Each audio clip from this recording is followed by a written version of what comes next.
आज के बदलते युग में मुद्रा विनिमय के तरीके बदल चुके हैं और उन्हीं बदलते हुए तरीकों की वजह से आपराधिक घटनाओं का भी दायरा बढ़ चुका है। एटीएम स्कैम एक ऐसी कहानी है जो डिजिटल क्राइम की भयावह तस्वीर प्रस्तुत करेंगी। कहानी की शुरुआत में थॉमस नाम का एक व्यक्ति बैंक से अपना नया एटीएम कार्ड लेने पहुंचता है। बैंक में उसे कुछ निर्देश दिए जाते हैं और उसे खुद से पिन जनरेट करने को कहा जाता है। थॉमस एटीएम मशीन में आकर अपना पासवर्ड बना लेता है और कार्ड लेकर अपने काम में निकल जाता है। और जैसे ही थॉमस अपने दफ्तर पहुंचता है तो उसकी जेब में उसका कार्ड नहीं होता।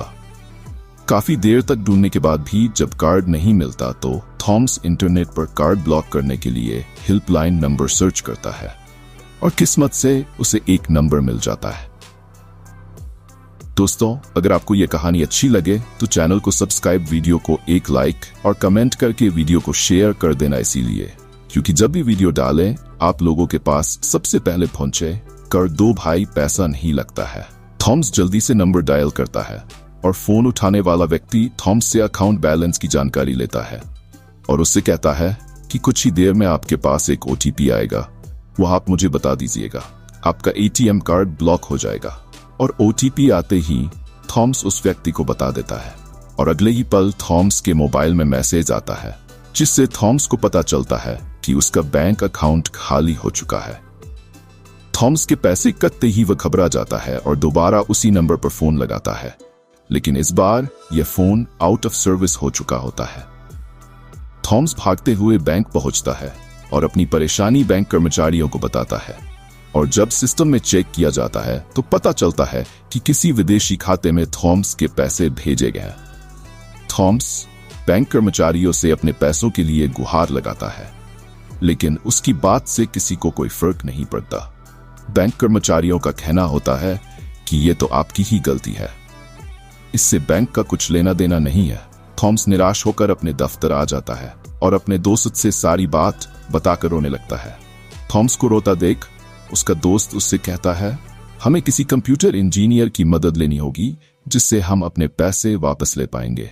मेरा एक दोस्त आईटी कंपनी में काम करता है, मैं उससे तुम्हारे लिए बात करूंगा, तुम चिंता मत करो। थॉमस को अपने दोस्त की बात सुनकर थोड़ा तसल्ली मिलती है और दोनों साथ में कंप्यूटर इंजीनियर के पास पहुंच जाते हैं। थॉमस की बात सुनकर कंप्यूटर इंजीनियर बताता है, ये काम तो केवल हैकर्स ही कर सकते हैं। मैं तो कंपनी के बने हुए सॉफ्टवेयर ऑपरेट करता हूं, लेकिन मेरी टीम में एक हैकर है जो तुम्हारी मदद जरूर करेगा। तीनों हैकर्स के पास पहुंच जाते हैं और इनकी बातें सुनकर हैकर थॉमस का काम करने के लिए मान जाता है।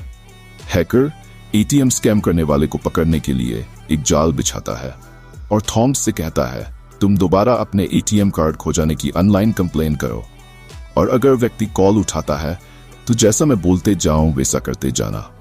थॉमस कॉल लगाना शुरू कर देता है और कई कॉल लगाने के बाद भी थॉमस को वह व्यक्ति नहीं मिलता।